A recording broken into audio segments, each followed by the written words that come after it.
The House of Dragon is dominating the television screen, but who will arrive for season 2? That might seem like an odd question to ask, but in truth, it's a valid one. It took all of one episode for House of Dragon to get its renewal, and due to that, many are speculating who might show up as a future character. Don't forget that Game of Thrones didn't introduce all of their best characters until after season 1, so why not House of the Dragon? What might surprise you are some of the names that are being thrown around for now confirmed sophomore season. Number 3. Elizabeth Olsen and Henry Cavill. It literally didn't take long for reports to already come out about who might join House of the Dragon Season 2, but these names being dropped would be a major win for the production, should it happen. The gossip started when the site Giant Freaking Robot ran a story claiming Marvel star Elizabeth Olsen is in talks to join House of the Dragon's second season. The report doesn't cite a reliable source such as The Variety or The Hollywood Reporter, sites who often break this kind of news, but instead mentions that this information comes from their trusted and proven sources. So yeah, take it as you will. Of course, social media has run with this report without it being confirmed by the actress herself. We wouldn't be so fast to believe it, as the internet these days are full of such reports that do nothing but stir the pot.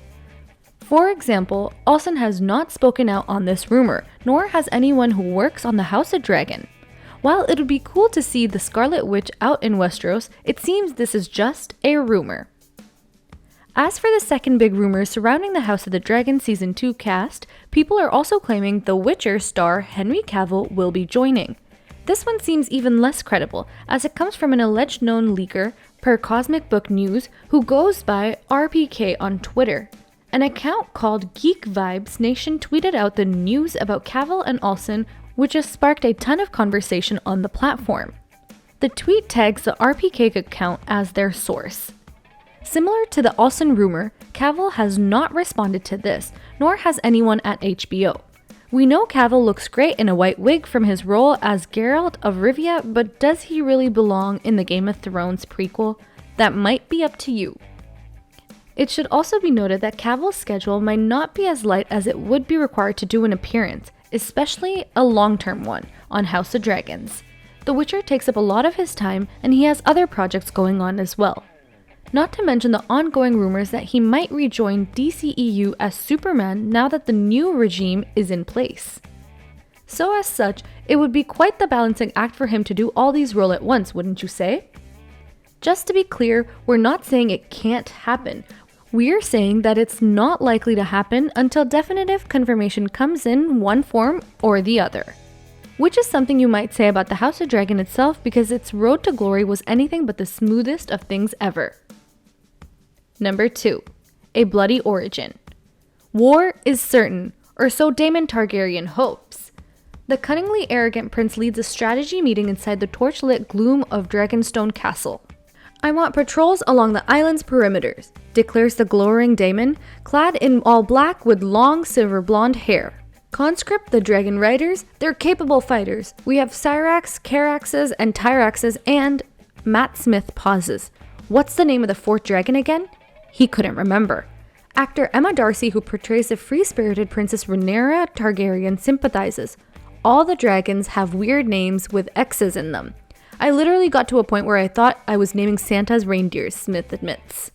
House of the Dragon's characters' names, and its dragons most definitely count as characters, have been a source of discussion. HBO's highly anticipated Game of Thrones prequel series is based on George R.R. Martin's 700-page book Fire and Blood, which chronicles the history of House Targaryen and its dragon-riding royal family. The author aims for authenticity, and real-life dynasties tend to have a lot of repetitive names and suffixes. England had 11 kings named Edward after all. So early in the writing process, Dragon showrunner Miguel Sapochnik pointed out to his fellow showrunner Ryan Condal they were going to have, for instance, a Princess Rhaenyra and a Prince Rhaenys, unless they started making tweaks to Martin's mythology. You know we have to change some names, Sapochnik told Condal, and Condal replied, "We can't," which firmly established that the production would take a staunchy loyalist approach to adapting Martin's complex world. I've been a fan of these books for 20 years, Condal explains. I was a fan of Game of Thrones. I watched the pilot the night it aired on HBO and every episode after. You can't follow Thrones. It's the Beatles. I'm setting out as a fan to make the thing I want to see, and I'm happy with what we've achieved. The Targaryens are like Jedi in Star Wars, where you heard about this time when they were plentiful and powerful and always wanted to see that, and now you get to. But making the first follow-up to what arguably was the biggest hit of the 21st century was an epic struggle nearly as high stakes and dramatic as the show itself. Just figuring out which story to tell from Martin's numerous books about Westeros and Essos took years of painstaking effort and a slew of talented writers and executives. Hundreds of millions were spent, and a few heads even ended up on spikes. Mainly because while a lot of ideas were thrown out and some did get traction, only one came out on the top, the House of the Dragon. But even then it was far from certain that things would work out the way that many wanted them to, especially HBO.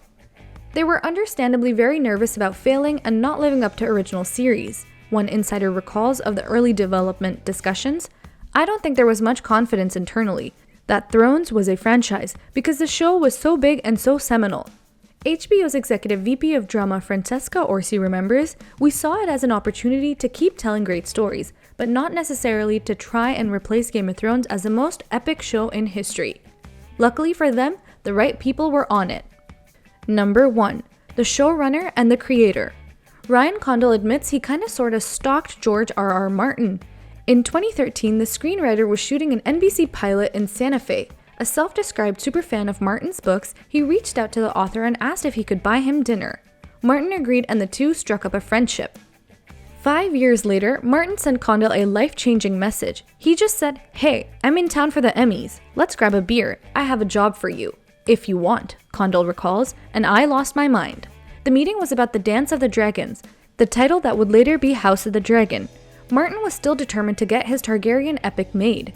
George was frustrated because this was a story he really wanted to tell, Condal recalls. "I wasn't ready to give up on that," Martin says, "and I liked Ryan's writing, and he really knew my world well, which was a big thing." The next day, Condal received a call from his agents. They said, "Did you have a meeting with George R.R. Martin yesterday?" Condal says, because HBO just called based on that and made an offer. The swiftness of HBO getting on board with Martin's desire to hire Condal was the beginning of a pivot in the author's relationship with the network. During the latter seasons of Thrones and the early years of the HBO hunting for a successor series, Martin sometimes felt out of the loop.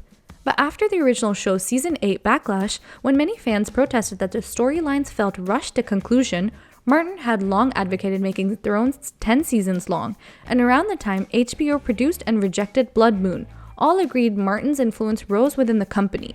Put simply, HBO thought, hey, maybe we ought to listen more to the guy who created all of this. So far, that bet was well made. House of the Dragon has been doing great numbers on HBO. The second season is approved, and fans are loving the new cast and story. Can they continue to make it work in Season 2? We'll have to wait and see. So what do you think? What do you think of the speculations around Season 2 of the House of the Dragons and how things are already turning out to now confirmed hit show on HBO? Are you enamored with the House of the Dragons so far, or are you one of the many who are going to wait for the whole season to come out before you binge it? Let us know in the comment section down below. We'll see you next time on the channel.